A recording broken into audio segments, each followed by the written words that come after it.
Hi, welcome. I'm Bibi and I work as a therapist in the UK. Every week there'll be new content on different topics. Keep an eye on the channel. Let's get straight into the video.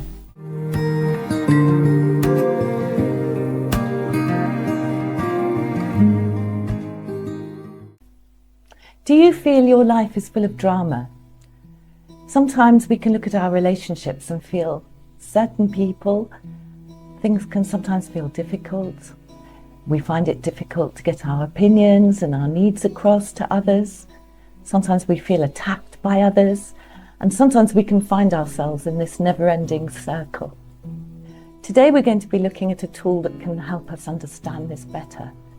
Today we're going to look at the drama triangle, which was devised by someone called Stephen Cartman. And when we look at the drama triangle, it can help us make sense of those relationships and those dynamics in the relationships that we can find so difficult and so challenging.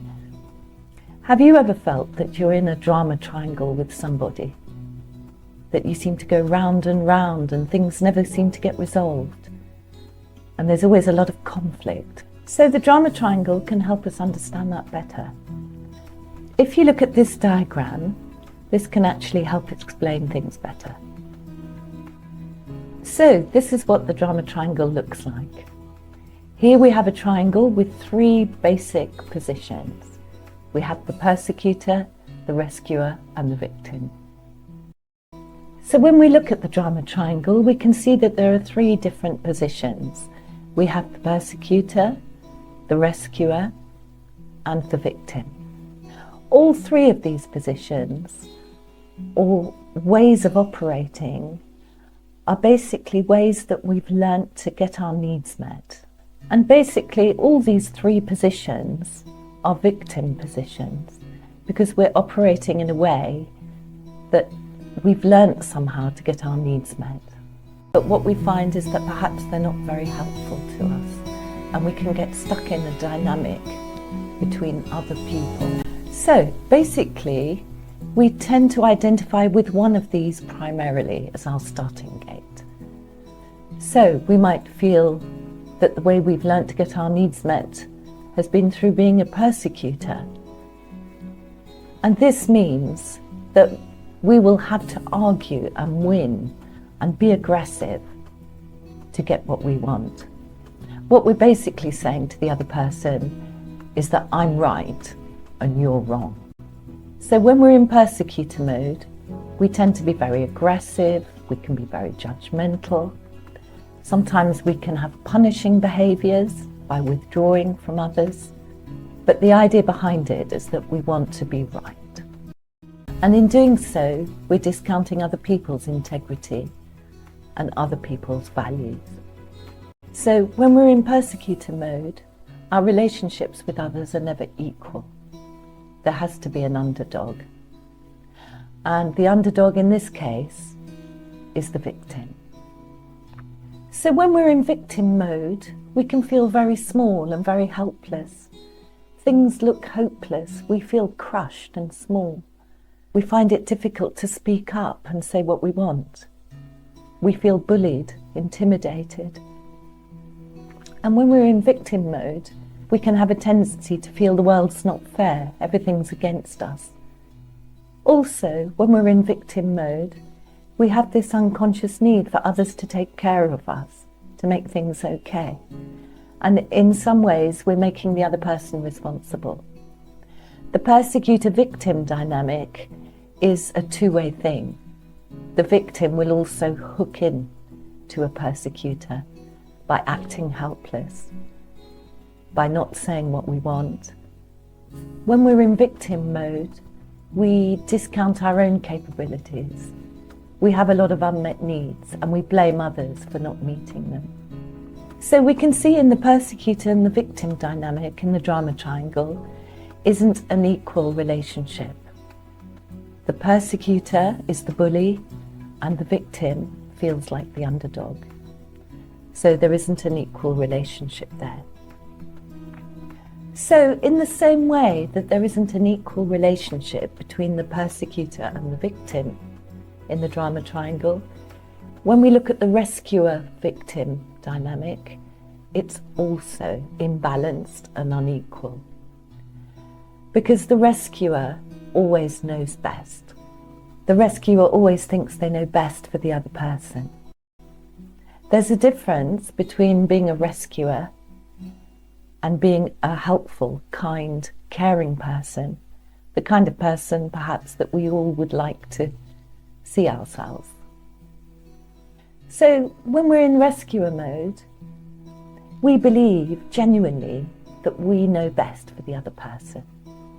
And so in that way, we're discounting the other person's ability to think for themselves and know what they need. So in that way, it isn't an equal relationship either. When we're in rescuer mode, we are over helpful, we wade in without anybody asking us to, we sacrifice ourselves and what we want for the best of others. And so in that way, we want to be needed. When we're in rescuer mode, we tend to be very self-sacrificing. We give up a lot of what we want for the sake of the other person. And this puts the person in victim mode in a difficult position of always having to be grateful. Rescuers typically don't feel appreciated for all their efforts and for their self-sacrifice, and they can end up feeling very resentful. The thing is about rescuers is that they really need to be needed.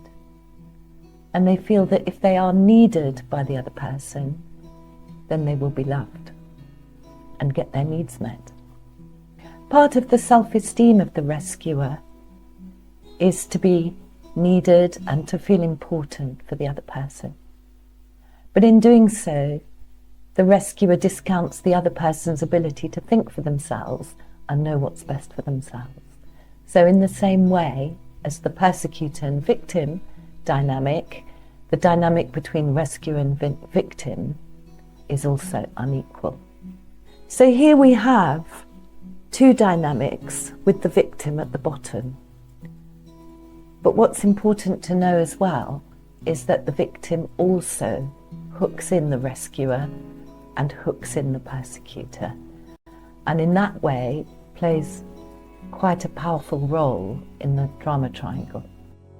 The victim actually ends up having a lot of control in the drama triangle by hooking in the rescuer, by being helpless, acting helpless, feeling hopeless, needing somebody else to meet their needs so that they feel okay about themselves. And sometimes the victim can hook in the persecutor because when they're bullied or aggressed by the persecutor, this validates this sense of hopelessness and powerlessness that the victim can feel. Primarily, we tend to identify with one of these as a starting gate position.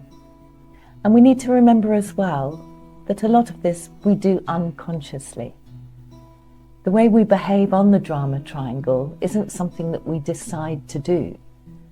It's very much an unconscious mechanism, a way that we've learnt to get our needs met. We can find that we move around the drama triangle, maybe even in an argument with somebody. We can start off as the persecutor. We can accuse, we can blame, we can say we're right and the other person's wrong. But actually, during the course of an argument, we can change roles all the time. Let's look at that. So the persecutor might start by accusing the victim, blaming them, being aggressive, raising their voice, intimidating them. And if then the victim might feel hopeless, they might start crying. And then the persecutor might turn into rescuer. And they might ease off a bit and try to comfort them. It'll be okay. I'm sorry. And then the person who was the victim might suddenly turn into the persecutor. How dare you? How dare you treat me like this? How dare you talk to me like this? And then the person who was rescuing the former victim might become the victim themselves and feel hopeless, downtrodden, accused, wrong, and small. So we can see in the course of an argument, we can go along and round the drama triangle, changing roles. Once we begin to understand the drama triangle, it's possible to see our relationships in a completely different light. In fact, actually, once we start looking through the lens of the drama triangle, we can see it everywhere. So the question would be, well, if I recognise I'm on the drama triangle, how can I actually get off? And that's what we're going to look at in part 2. How to get off the drama triangle and how to have relationships that are peaceful, clear, transparent, and honest. Don't forget to subscribe. Hit the like button. Take care and thanks for watching.